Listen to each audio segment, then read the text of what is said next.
Edgar Allan Poe's The Masque of the Red Death.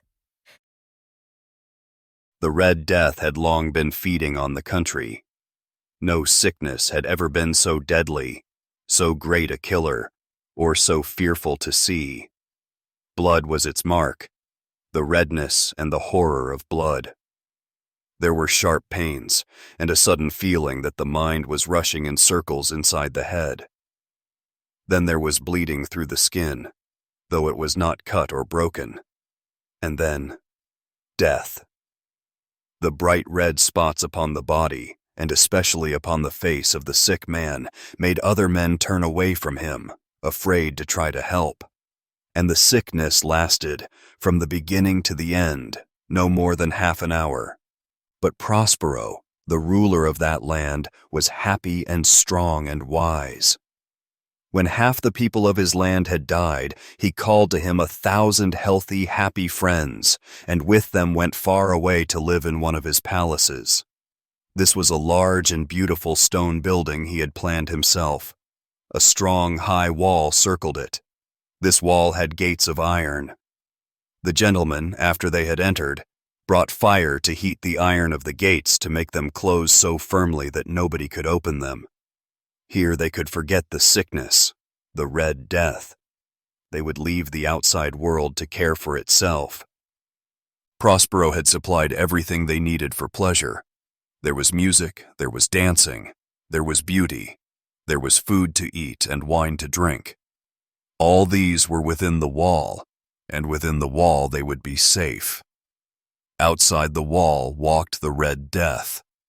It was near the end of their 5th month there that Prospero asked his friends all to come together for a dancing party, a masquerade.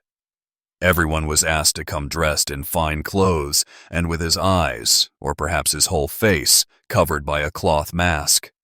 It was a scene of great richness, that masquerade. There were 7 rooms in which Prospero's friends danced. In many old palaces, the doors can be opened in such a way that rooms like these 7 can be seen all at the same time. In this palace it was different. Little more than one of them could be seen at one time. There was a turn every 20 or 30 yards. To the right and left, in the middle of each wall, was a tall pointed window. The windows were of colored glass, of the same color that was used in each room. The first room had blue cloth hangings on the walls, and blue were its windows. The second room had wall hangings of that blue-red known as purple, and here the windows were purple. The third was green, and so was the glass of the windows. The fourth had hangings and windows of yellow, the 5th of white, the 6th of violet.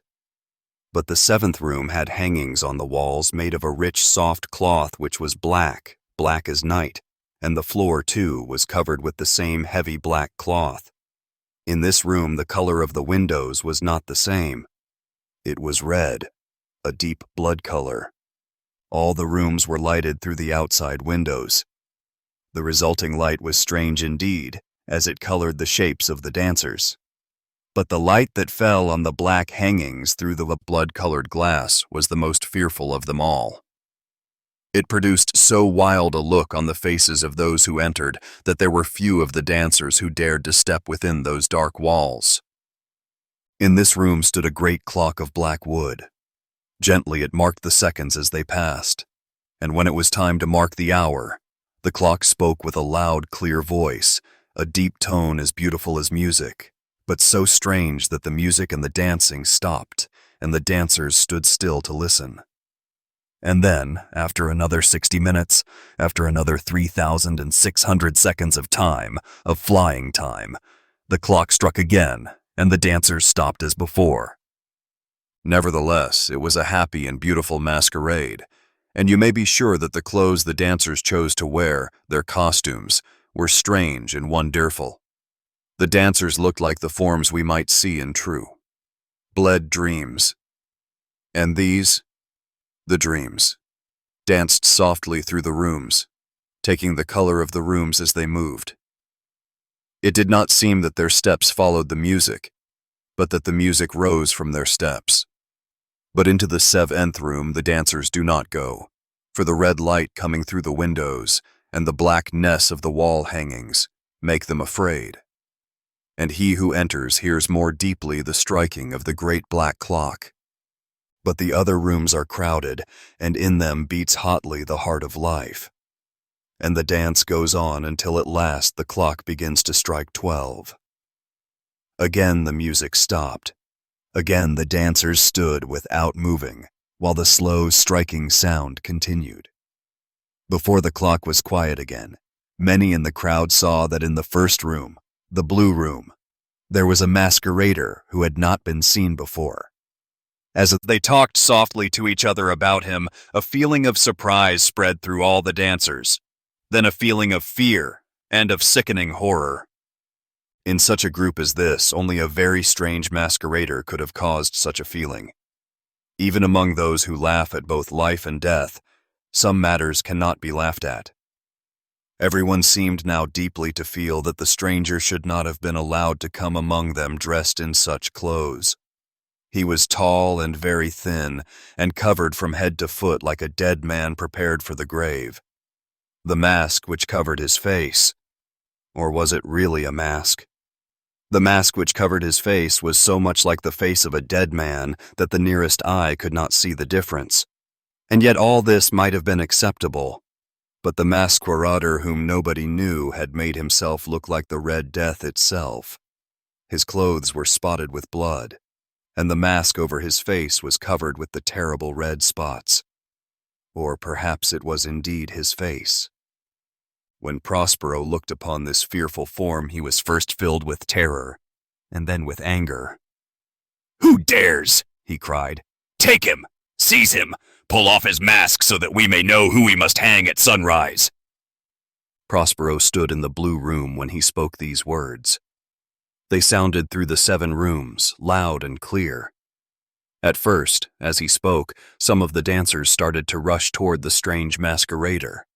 But they stopped, afraid, and no one dared to put out a hand to touch him. The stranger started to walk toward the 2nd room. He passed within a few feet of Prospero, who stood still, surprised.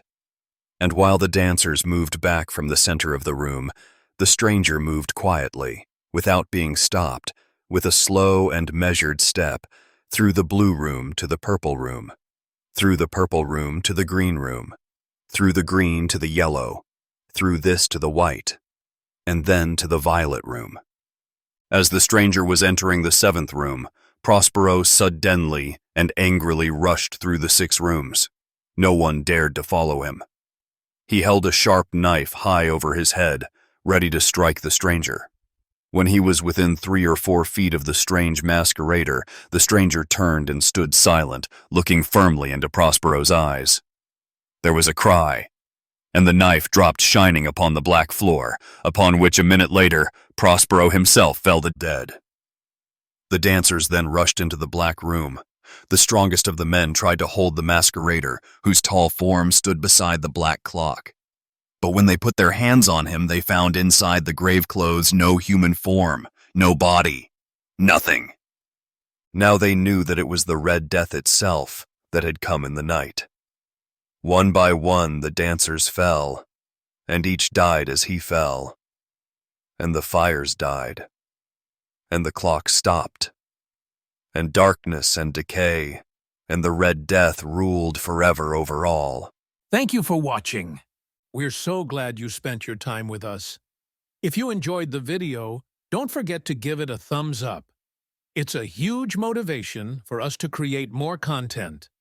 And make sure to subscribe to our channel so you don't miss any new uploads. Thanks for your support, and see you in the next video.